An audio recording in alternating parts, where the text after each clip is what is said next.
like, well, that's not what I want. I don't want $300 a month payment. I want the farm, right? That doesn't make sense. I'm like, oh, they're paying on time. That's great. Good for you guys. I'm withdrawing my bid because that's not the route I want to go. Okay.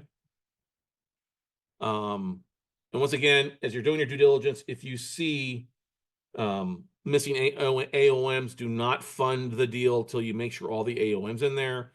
Do not fall for the trap of funding, waiting for collateral file. Don't fund a deal before you get your collateral file in. It's an important thing. Okay.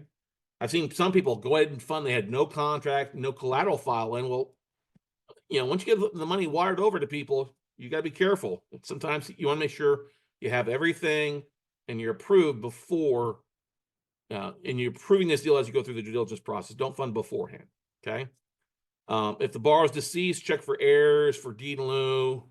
See if they've taken the property over, if there's been any quitclaim deeds filed at the county, and then see what's going on with the estate, or if the file's in probate or not. Okay.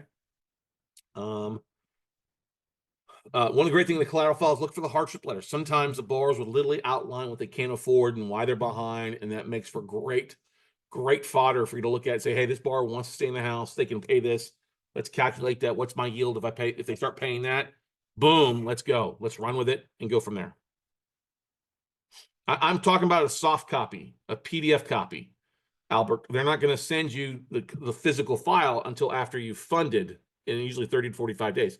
But they should provide a soft copy, a scanned copy through something, through Dropbox to send for you to review beforehand. Okay.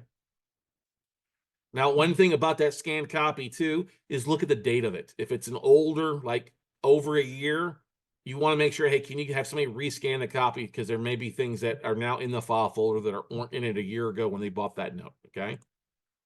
All right, so moving on to part 15, servicing company and legal. Before funding, you will want to acquire your servicing company or retain servicing with the existing company.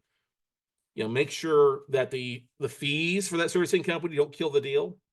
I was buying a couple notes, a couple in South Florida with from BSI. Well, BSI wants you to have a minimum of $5,000 a month servicing. These are only for 2 loans.